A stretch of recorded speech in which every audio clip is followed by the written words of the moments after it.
Et pour ouvrir tout de suite notre premier débat, voici l'essentiel de ce grand oral de Sébastien Lecornu, résumé par Jérôme Rabier.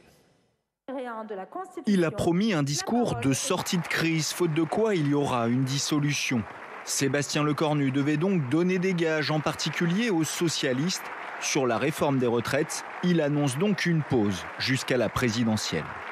Je proposerai au Parlement dès cet automne que nous suspendions la réforme de 2023 sur les retraites jusqu'à l'élection présidentielle. Aucun relèvement de l'âge n'interviendra à partir de maintenant jusqu'à janvier 2028, comme l'avait précisément demandé la CFDT. En complément, la durée d'assurance sera elle aussi suspendue. De quoi satisfaire le PS, mais suspendre n'est pas abandonné, a immédiatement précisé Sébastien Lecornu, qui annonce le lancement d'une conférence pour repenser notre système de retraite. Cette conférence aura le temps de se prononcer avant l'élection présidentielle. Elle se posera la question de l'ensemble de la gestion de notre système de retraite. Certains veulent des systèmes par points, d'autres par capitalisation, d'autres veulent abandonner toute référence d'âge. Mais ces propositions ne valent que si l'on sait qui est responsable. Autre concession, l'abandon du 49.3 est confirmé.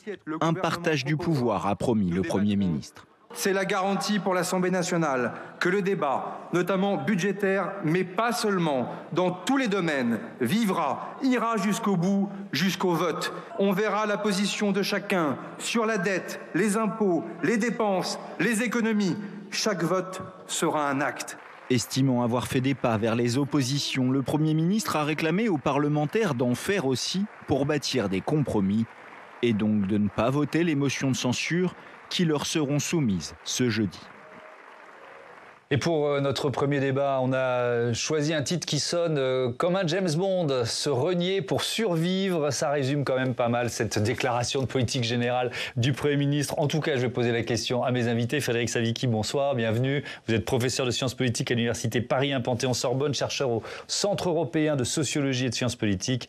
Et vous publiez avec Igor Martinache La fin des partis, c'est aux presses universitaires de France. Bérangère Bonte, bonsoir et bienvenue, journaliste politique. Et je signale que vous publié, c'est ce jeudi, une biographie de Gabriel Attal, L'ange exterminateur, c'est aux éditions de l'Archipel. Voilà un titre qui claque là aussi. Stéphane Zumsek, bonsoir et bienvenue. Bonsoir. Directeur du département politique et opinion à l'Institut de sondage Ipsos BVA. Et Jean-Sébastien Ferjou, bonsoir Jean-Sébastien. Bonsoir. Bienvenue à vous, directeur du site Atlantico, éditorialiste pour Sens Public. Alors, votre avis sur cette déclaration, discours de politique générale, Frédéric Savicki, qu'est-ce que vous retenez sur le fond peut-être plutôt que sur la forme? Oui, parce qu'on n'est quand même pas très surpris. Il y a suffisamment d'informations computées ces derniers jours qui laissaient entendre effectivement que sur les retraites, il y aurait une suspension. Et c'est important, c'était ce que demandaient les socialistes. Si on fait un parallèle avec ce qui s'est passé il y a un an avec François Bayrou, à l'époque, François Bayrou ne s'était pas engagé jusque-là. Il avait simplement annoncé l'organisation d'un conclave avec la perspective que peut-être les choses pourraient évoluer. Donc là, c'est beaucoup plus. Donc en termes de reniement, incontestablement, le président de la République a dû un peu avaler, là pour le coup, son chapeau ou tout autre objet. Donc ça, c'est un point important. Il y a d'autres choses aussi qui vont avec, me semble-t-il. C'est aussi le gel sur le nombre d'annuités, enfin de trimestres notamment. Ça, c'est aussi un point important parce qu'on sait souvent qu'en France, on a un peu tendance à faire passer le débat sur l'âge derrière le débat sur le nombre d'annuités. Donc ça, c'est un point qui est aussi important. Des gens vont pouvoir partir en retraite beaucoup plus vite que ce qui était prévu, en tout cas dans les 2 prochaines années. C'est pas négligeable.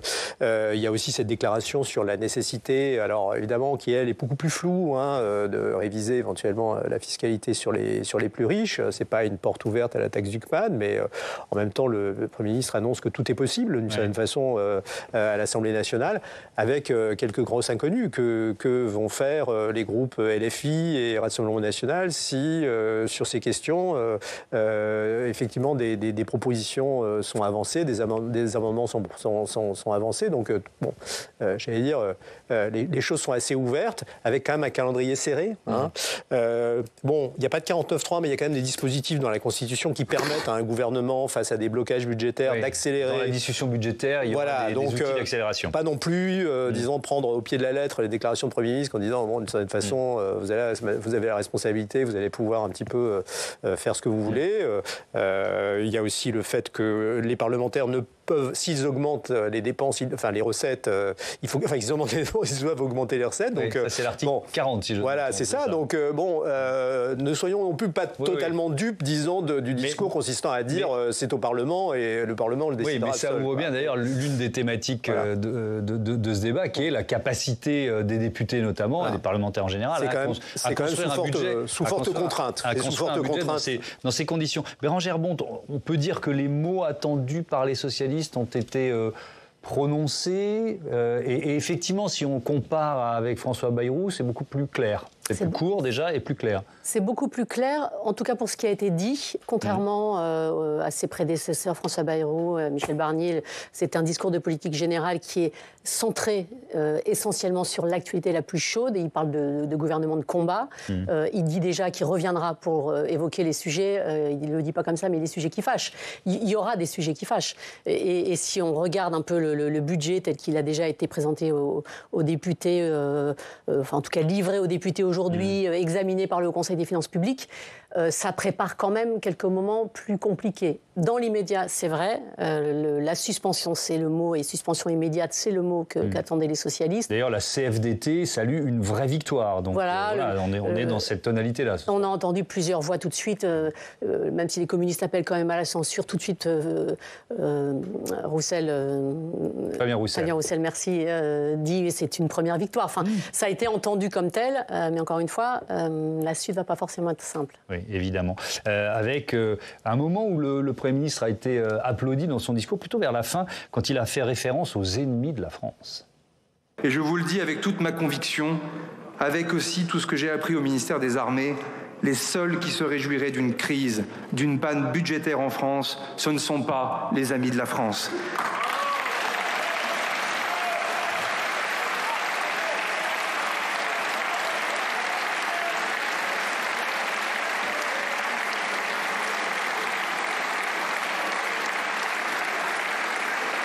Qui, parmi les Français, se sentira mieux si la France se divise plus encore, si elle est plus faible, si elle repousse les questions de fond et les questions d'urgence à plus tard? Je ne sais pas si les députés lui en laisseront le temps, Stéphane Zumsteg, mais est-ce qu'il a une carte à jouer dans l'opinion? Est-ce que le moine soldat peut faire recette, d'une certaine façon? Oui, alors forcément, on a bien vu au tout début, il y avait une sorte d'attentisme de la part des Français, parce qu'il n'était pas très connu, Sébastien Lecornu. On le voit bien là, il suscite des opinions de plus en plus positives, mais aussi de plus en plus négatives, parce qu'il y a beaucoup moins de personnes qui se prononcent. Mais en gros, quand vous regardez les gens qui s'expriment, vous avez un tiers qui émet des opinions positives et 2 tiers des opinions négatives. Mais là encore, on l'a vu durant la période François Bayrou, quand il était à Matignon, l'opinion n'est pas véritablement là où se joue le pouvoir et les rapports de force. Aujourd'hui, ça ne sert pas à grand-chose d'être aujourd'hui populaire. Ce qu'il faut, c'est être populaire auprès des députés, ou en tout cas éviter d'être impopulaire auprès de 289 d'entre eux. Donc, mais je pense que sa carte, il ne pourra pas jouer la carte de l'opinion. François Bayrou avait tenté, ça avait été un échec dès le début. Rappelez-vous, il avait sorti les 2 jours, la suppression des 2 jours fériés, pensant finalement qu'il entraînerait une sorte de compréhension de la part de l'opinion publique. Ça n'avait pas été le cas. Il avait été impopulaire dès le début, et encore plus quand il avait présenté son plan de réforme, son plan de baisse des dépenses et aussi de hausse d'une partie de la fiscalité. Mais là, vous le disiez tout à l'heure en guise de préambule, c'est très bien, Sébastien Lecornu va échapper à la censure cette semaine, à la double censure. Ouais. Mais pour combien de temps? C'est vous qui le disiez, vous avez raison, parce qu'il l'a dit il y a quelques jours, quand il est devenu Premier ministre, je suis le Premier ministre le plus affaibli de la Ve République, mais le PS a enfin obtenu une concession remarquable, telle que le théorisait Olivier Faure, ça c'était au tout début du gouvernement de François Bayrou, mais on peut s'attendre à ce que le PS fasse monter les enchères dans les jours, dans les semaines et dans les mois qui viennent, dans le cadre du budget. Ce qui s'est passé aujourd'hui, ce second bouger du Parti Socialiste, ne signifie pas que Sébastien Lecornu est sauvé. Là encore, il l'a dit, quand se posera la question des mesures à mettre en place, notamment en matière du pouvoir d'achat, d'une éventuelle baisse de la CSG, des salaires les plus bas en France, là, ce sera le début, pas forcément du chemin de croix de Sébastien Lecornu, mais le PS va empoisonner les prochaines semaines de Sébastien Lecornu vraiment de façon, à mon avis, frontale, parce qu'il se sent en position de force. Il a obtenu quelque chose de fondamental, la suspension de la réforme des retraites, mais maintenant il va en vouloir plus. Alors je ne sais pas si on peut dire que Lecornu va devenir l'otage du PS, ce serait péjoratif, mais le PS va continuer à faire monter la pression, et je pense que Sébastien Lecornu n'est pas sorti de l'affaire. Je ne sais pas si vous avez vu passer le communiqué de Bruno Retailleau, et si c'est volontairement que vous employez la formule otage du Parti Socialiste, parce que c'est exactement ce que le président des Républicains a dit il y a quelques minutes, en cette fin d'après-midi. Voilà son communiqué. Ce gouvernement est otage du Parti Socialiste. D'une certaine façon, Frédéric Savicki, on va s'intéresser un petit peu au LR là, dans ce chapitre, mais une assurance vie, si j'ose dire, du Premier ministre, c'est peut-être la peur de la dissolution, notamment chez les députés LR. On peut quand même intégrer ça à l'équation. Ah bah, pas que chez les députés LR, de toute façon. Alors, chez les socialistes, chez les LR, ça semble assez clair, mais chez les socialistes aussi, il n'y a pas forcément une précipitation à vouloir aller à des élections législatives, même si les derniers sondages laissent penser que les socialistes pourraient être plus systématiquement devant le bloc central et même devant LR dans beaucoup de circonscriptions. Donc, bon, c'est pas forcément évident qu'ils perdent, mais en même temps, il y a quand même beaucoup d'incertitudes et beaucoup d'inquiétudes sur le bénéfice principal qui serait celui du Rassemblement national. Donc aujourd'hui, je pense que les socialistes ne sont pas du tout sur la ligne de Jean-Luc Mélenchon qui dit peu importe qu'il y ait des élections, même si ça ne nous arrange pas, et on prend le risque que le RN l'emporte. Donc ça, c'est quand même peut-être un élément d'ailleurs qui viendra peut-être tempérer les ardeurs. La tentation de la surenchère. C'est-à-dire que il va falloir louvoyer. Alors, il y a quand même une contestation interne au Parti Socialiste. La dernière fois, déjà, lors du vote de censure de François Bayrou, il y avait quand même 8 députés socialistes qui avaient voté pour la censure. Là, il y a quand même des tensions et on voit que Boris Vallaud est sur une ligne, en tout cas affiché une beaucoup plus dure que celle d'Olivier Faure ces derniers jours, parce qu'effectivement, il sent quand même qu'au sein de son groupe, je parle de ses parlementaires, il y a quand même une forte tentation à vouloir éventuellement censurer. Donc, voilà, tout dépendra un peu de cet équilibre assez instable. Tout dépendra aussi de l'attitude. On n'en parle pas des écologistes et des communistes. Alors, les communistes, ils ont annoncé qu'ils voteraient la censure, mais en même temps, avec des déclarations qui laissent entendre qu'ils vont peut-être un peu mettre... Les écologistes, c'était plus clair. Les écologistes, c'est plus clair, mais bon, il va y avoir maintenant des votes qui vont être importants sur des aspects budgétaires, donc ça va être difficile de maintenir une pure ligne de censure pour tous ces groupes-là. Donc, voilà. Il y a une expression anglaise ou américaine qui dit « do the math ». Voilà, on va ressortir les calculettes, et je sais que vous aimez bien jouer à ce jeu, Sébastien Ferjou, sachant que les consignes de vote, elles seront peut-être pas forcément respectées par les uns et les autres, parlons des LR par exemple, mais dans d'autres camps aussi. On voit en tout cas qu'il y a des députés qui ne croient plus beaucoup à leur parti, et même avec la perspective d'une dissolution, et donc que le parti, c'est quand même le parti qui décide de l'investiture et accessoirement parfois des aides financières aux campagnes, il y a des députés qui regardent essentiellement la sociologie de leur circonscription plus qu'ils ne regardent ce qui se passe au niveau national. Et sur LR, je ne sais pas si la crainte est tant que ça sur la dissolution en tant que telle, parce que quand on regarde vraiment la carte électorale, justement ce qu'on fait toujours de très près sur Atlantico, mais c'est vraiment en la regardant, parce que ce ne peut jamais être des projections de sondages nationaux, les Républicains, globalement, n'ont pas beaucoup à s'inquiéter. Probablement perdraient-ils des sièges ici ou là, mais ils sont en situation d'en regagner de l'autre côté. La vraie question dont ils ne veulent surtout pas qu'elle se pose, c'est si le Rassemblement national atterrissait à 250, 260, 245, bref, dans une situation où ils ne peuvent pas gouverner, mais où LR pourrait être la force d'appoint, qu'est-ce qu'on fait ? Serait-il la force d'appoint ? Et je pense que cette question-là qui a été posée dans la partielle du Tarn et Garonne, ils ne veulent surtout pas en entendre parler en l'état, parce qu'au lendemain d'une présidentielle, ça c'est très certainement différent, mais à la veille d'une présidentielle, ça serait accepté en quelque sorte d'être le partenaire junior du Rassemblement national, ce qui n'est jamais très bon dans une dynamique de campagne. Écoutons Laurent Wauquiez, qui a pris la parole à la tribune, dans la foulée du discours du Premier ministre, comme président du groupe LR à l'Assemblée. Refuser d'abord qu'il y ait un gouvernement sous la coupe de la France insoumise, de la folie de l'extrême gauche, qui est le principal danger politique pour l'avenir de notre République. Et notre deuxième priorité, c'est que la France ne soit pas bloquée. Et nous nous engageons, conscients des compromis nécessaires, pour que des lois indispensables soient adoptées. Cette position, nous l'avons définie collectivement avec nos députés et nos sénateurs. Nous ne censurerons pas un gouvernement a priori et nous ne ferons pas partie de ceux qui feront tomber les premiers ministres. 2 motions de censure déposées, on le rappelle, Bérengère Bonte, l'une par la France Insoumise, l'autre par le Rassemblement National. Sur quelle voie le Premier ministre peut-il vraiment compter ? Ça va se jouer à quoi ? Une vingtaine, une petite trentaine de députés, c'est ça ? Les comptes qu'on faisait depuis ces derniers jours et jusqu'à ce midi, on en était à 24.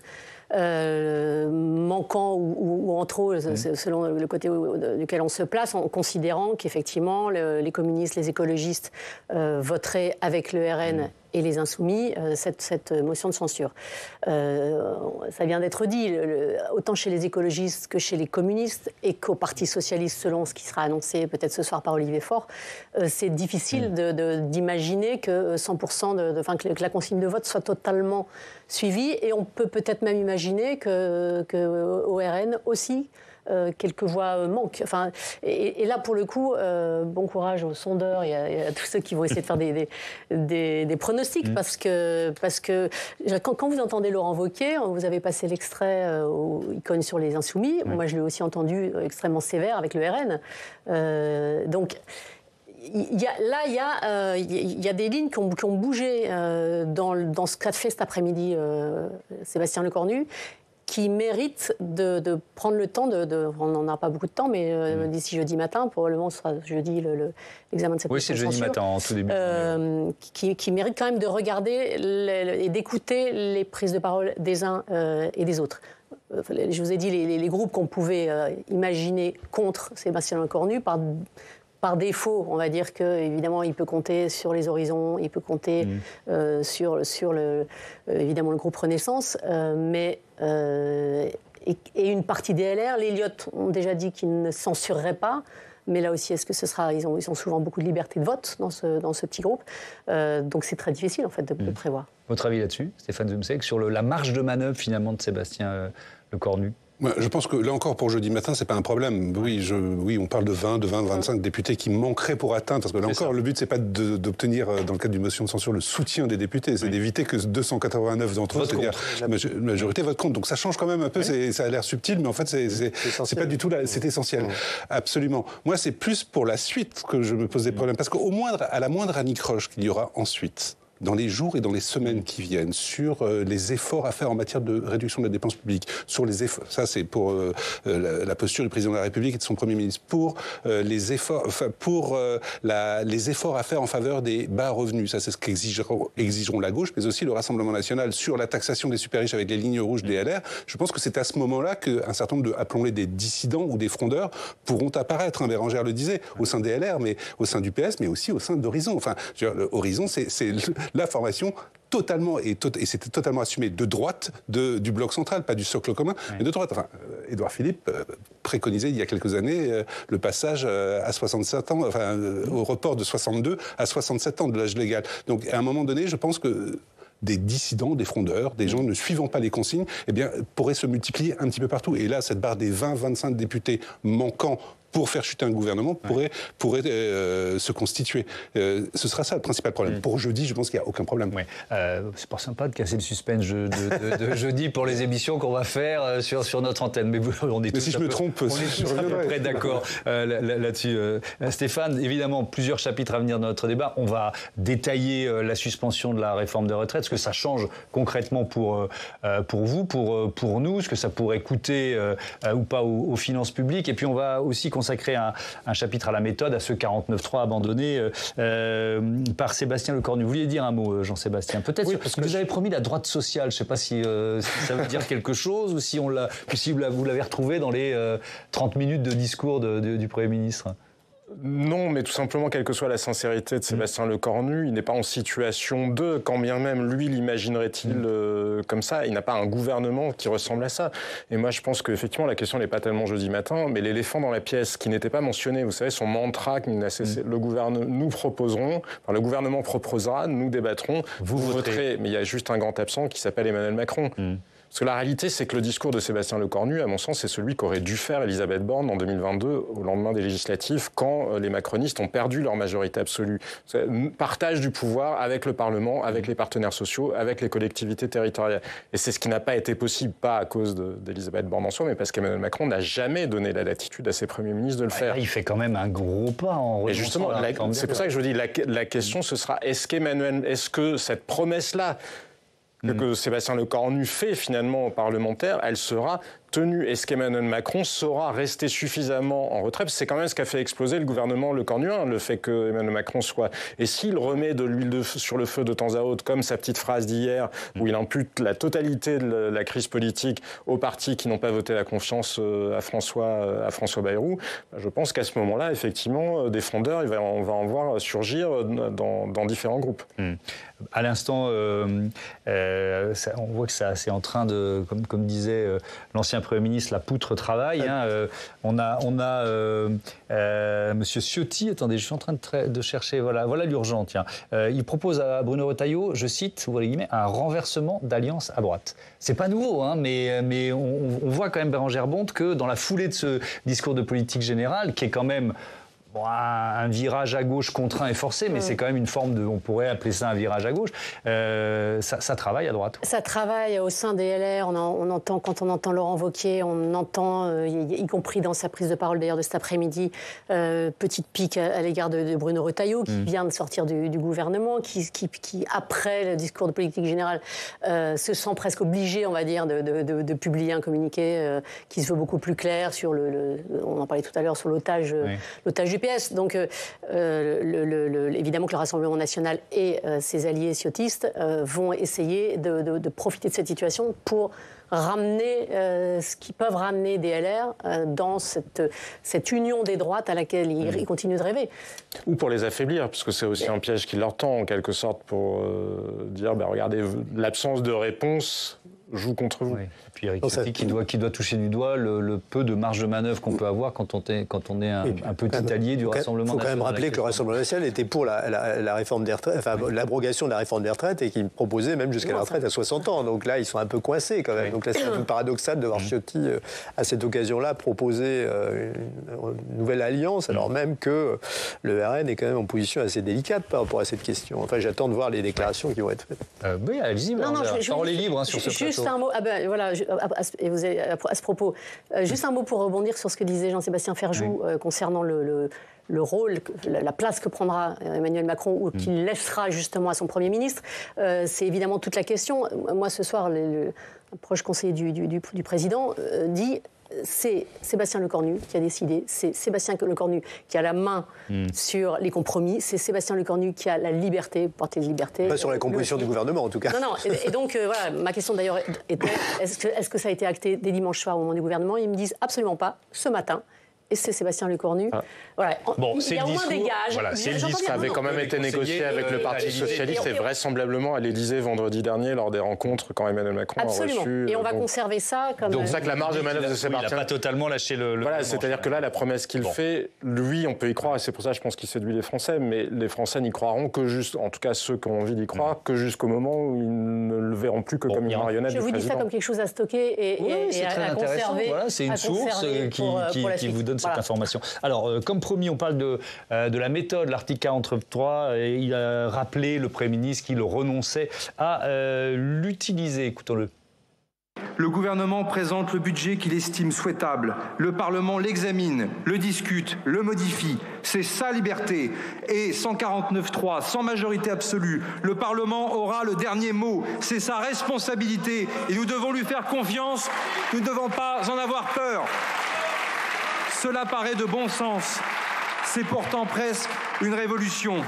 À vous de saisir ce pouvoir qui est une chance, un bel exercice de responsabilité pour montrer à toutes celles et à tous ceux qui en doutent que la démocratie représentative n'est pas morte et que l'Assemblée nationale et le Sénat restent l'endroit du pouvoir de décision, du pouvoir d'agir. Quel parlementaire dira à ses concitoyens qu'il ne veut pas discuter le budget de l'État, le budget social de la nation? N'est-ce pas le cœur même de la fonction parlementaire? En renonçant au 49.3, Il n'y a plus de prétexte pour une censure préalable. N'est-ce pas d'ailleurs ce que réclamait une grande partie de cette Assemblée? Je ne reprendrai pas ici les déclarations des uns et des autres. Vous le demandiez, c'est fait. Frédéric Savicki, de quels outils dispose le gouvernement pour faire accélérer un débat budgétaire qui serait totalement embourbé sans 49.3? Il y en a un certain nombre?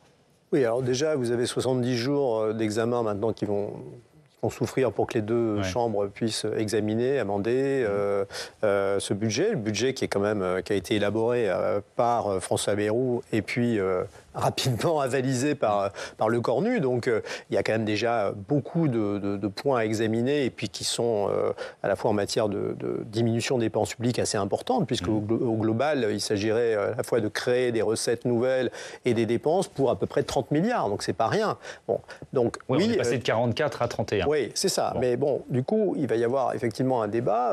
Par exemple, le gouvernement propose, enfin le projet du gouvernement propose un gel, une année blanche comme on dit, c'est-à-dire un gel d'augmentation des retraites et des prestations sociales sur l'année prochaine. Donc on ne prend pas en compte l'inflation. Donc bon, est-ce que ça va être voté ou pas?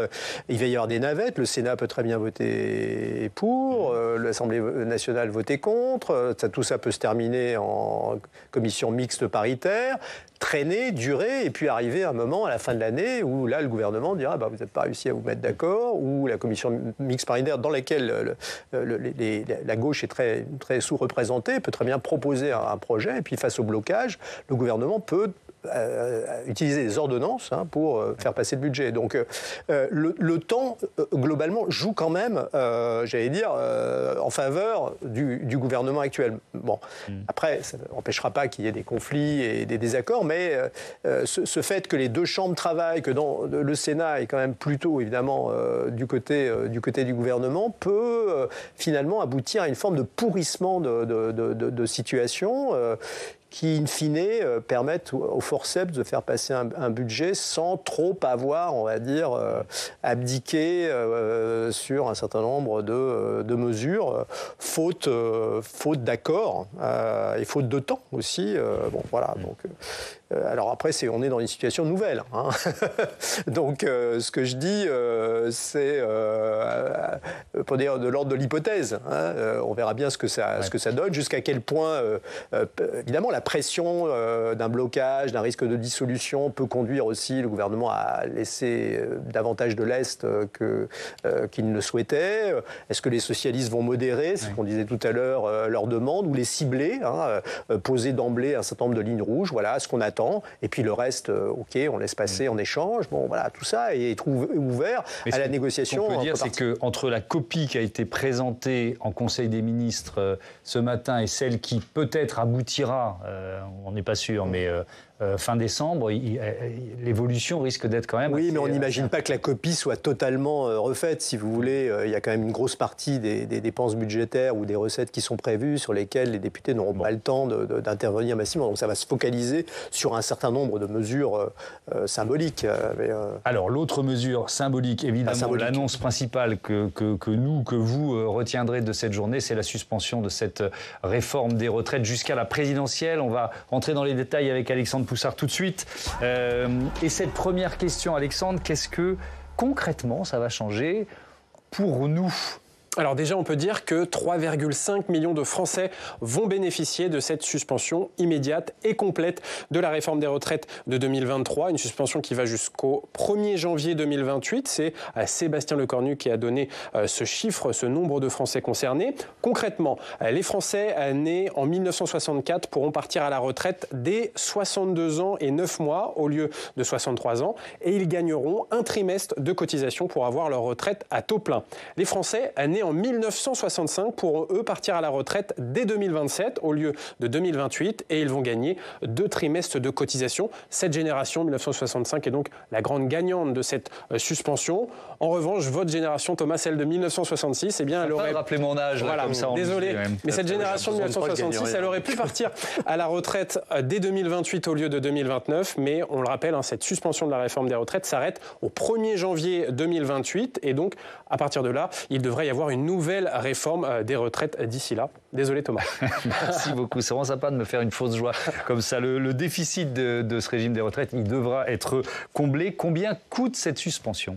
Alors à court terme, finalement, ça ne coûte pas si cher que ça. Selon Sébastien Lecornu, le coût de cette suspension de la réforme des retraites est estimé en 2026 à 400 millions d'euros et à 1,8 milliard d'euros en 2027. En revanche, en 2035, selon la Cour des comptes, une suspension de l'âge légal de départ à la retraite à 63 ans coûterait 13 milliards d'euros, sachant qu'en 2035, eh bien, le régime des retraites, même avec la réforme des retraites bornes, devait déjà être en déficit de 15 milliards d'euros. C'est la raison pour laquelle une nouvelle réforme s'impose logiquement. De toute façon, et juridiquement, comment va-t-elle être suspendue cette réforme ? Eh bien, le Parlement devra voter un amendement déposé par le gouvernement pour modifier le budget de la Sécurité sociale 2026. Ce projet de loi de financement de la Sécurité sociale prévoira aussi une amélioration des pensions de retraite des femmes. Le Premier ministre l'a confirmé cet après-midi. Merci beaucoup de toutes ces informations, Alexandre. Je ne suis pas sûr que j'aurai envie de partir.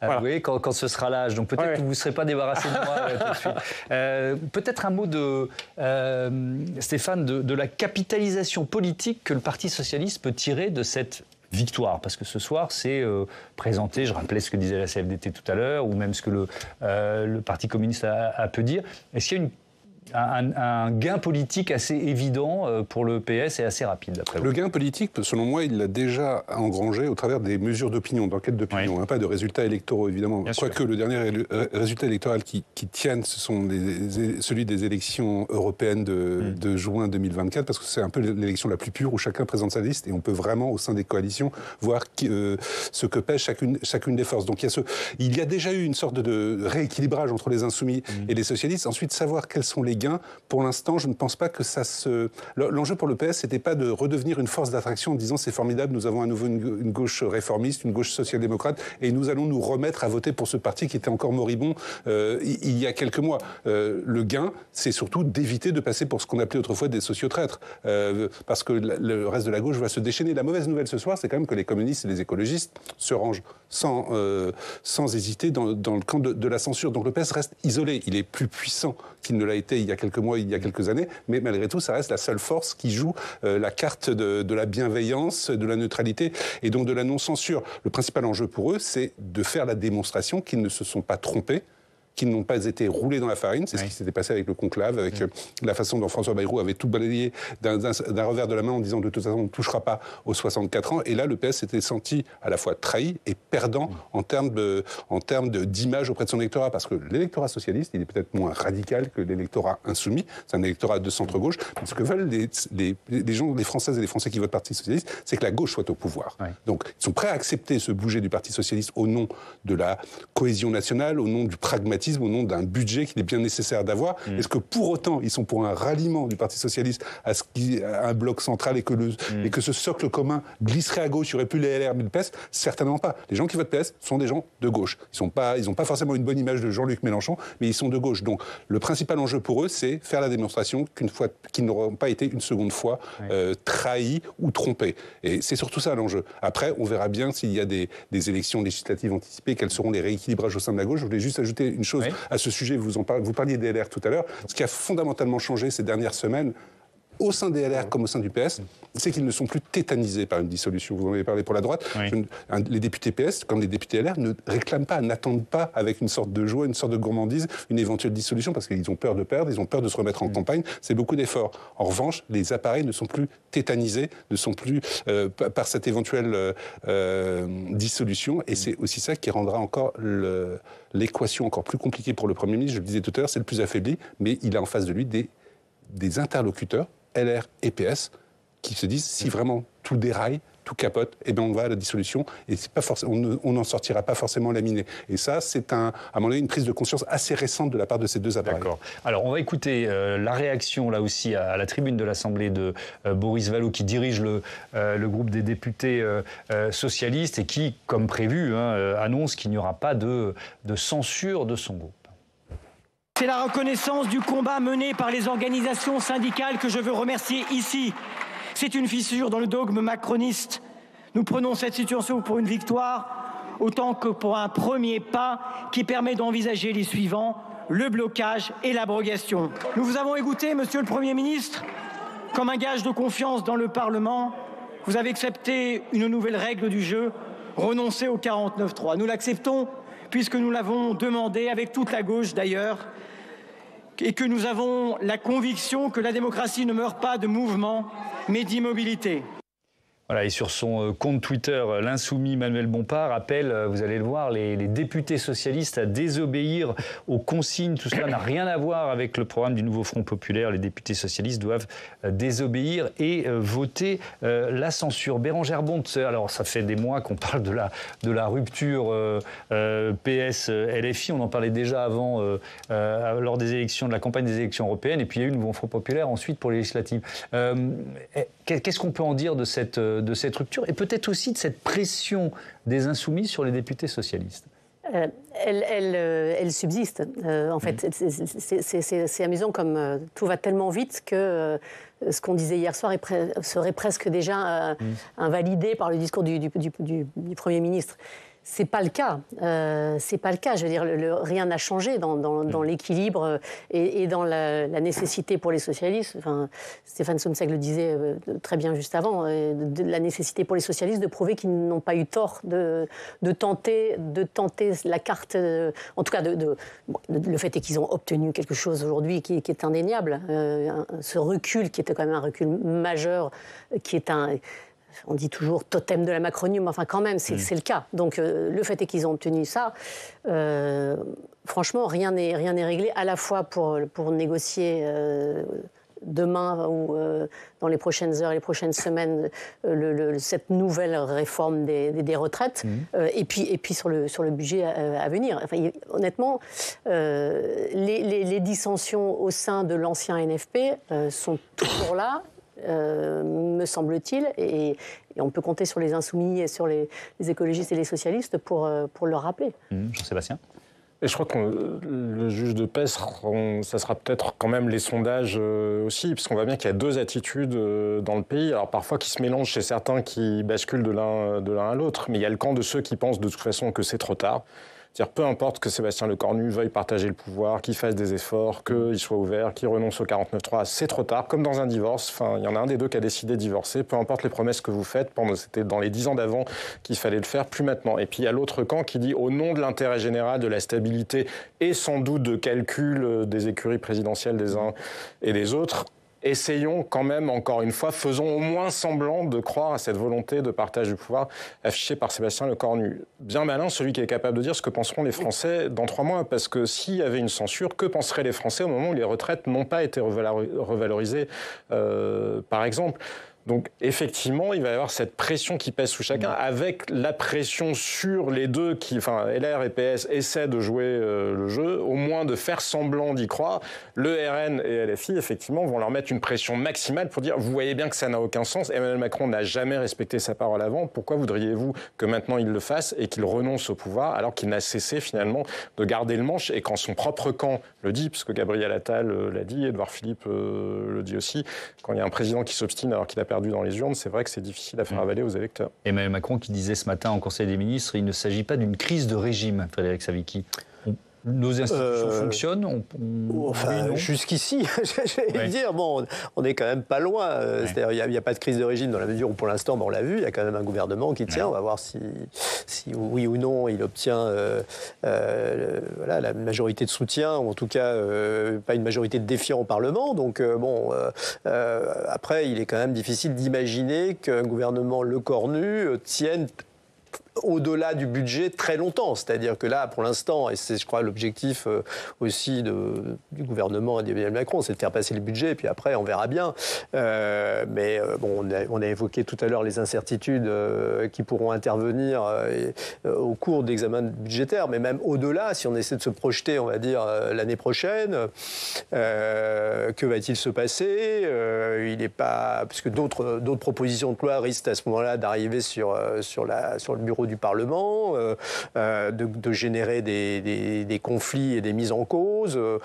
Imaginez par exemple si aujourd'hui on remettait le couvert sur ce qu'avait été la loi du plomb, par exemple. Si elle revient, là c'est de nouveau une cause de déchirement. Donc soit on rentre dans une période où il y a quasiment pas de débat majeur au Parlement et pas de loi. Et à ce moment-là, les Français risquent de considérer que bon, voilà, on est en attente et il se passe rien et donc il faudrait mieux dissoudre. Donc voilà, c'est aussi l'après qu'il faut essayer d'imaginer la durée. Et là, si ça bloque. Bon, nouvelle dissolution, s'il y a une dissolution et qui reconduit le même Parlement, bah, évidemment, la question de l'attitude du président va se poser. Il n'est pas sauvé pour autant. Il a fait un pas en arrière, mais comme il était le dos au mur, il y a toujours le mur, quoi. Hein. Donc il est trop tard maintenant pour essayer de rattraper tout ce qu'il n'a pas fait depuis la dissolution. Donc, avec peut-être un élément quand même, c'est qu'il a fait un pas en arrière, mais que c'est aussi la crédibilité de la parole publique qui en prend un très très grand coup. Parce que le Parti socialiste, eux, c'est cohérent. Ils ont toujours revendiqué la suspension de la réforme des retraites. Mais que le président de la République ou Mme Borne ou d'autres qui sont arrivés maintenant en disant revenons sur cette réforme après avoir expliqué que c'était l'alpha et l'oméga de tout ce qui pouvait être fait en France et que nous paierions tous dans d'atroces souffrances si ça n'était pas fait. À un moment, c'est un peu difficile à avaler quand même aussi en termes de crédibilité. Oui, puis l'élection présidentielle, à partir de l'année prochaine, va devenir en ligne de mire, parce qu'il s'agit soi-disant de... Mais tous les partis vont y penser, donc évidemment, ça va attiser mais si les Français me regardent en disant, mais finalement, quoi qu'on nous dise... Oui, il ne faut pas vraiment y croire, parce que les mêmes seront capables de revenir en nous expliquant « Oh, c'était pas si grave que ça ouais, ». Là-dessus, je suis assez d'accord avec vous. Je veux bien vous entendre, Stéphane Zumsek, sur... Je ne sais pas si vous l'avez déjà évalué, ça, mais comment les électeurs ou les sympathisants macronistes, il en reste quand même quelques-uns, digèrent ou vont digérer l'abandon de ce qui était peut-être la seule réforme emblématique de ce second quinquennat. Moi, alors, on n'a pas mesuré le discours, évidemment, de Sébastien Lecornu de cet après-midi. Moi, je pense que... Mais j'ai quand même l'intuition que cet électorat, oui, il reste en gros 15%, entre 15 et 20% de gens qui sont quand même macronistes. Hein. Tout n'a pas disparu. Ça, c'est très clair.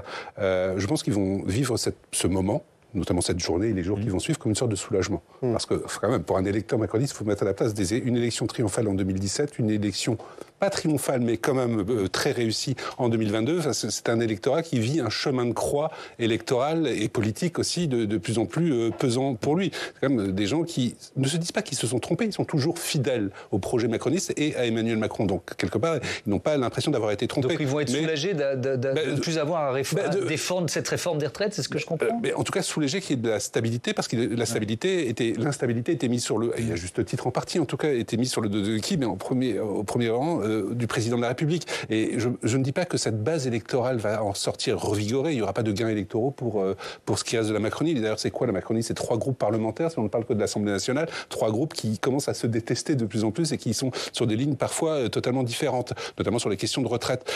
Donc c'est plus un électorat soulagé qu'on passe à autre chose, qu'on essaye de passer à autre chose, et que finalement tout ça ne soit pas qu'une sorte de chasse à l'homme, chasse à la Macronie, chasse au président de la République, chasse au Premier ministre ou chasse à la réforme des retraites. C'est plus ça.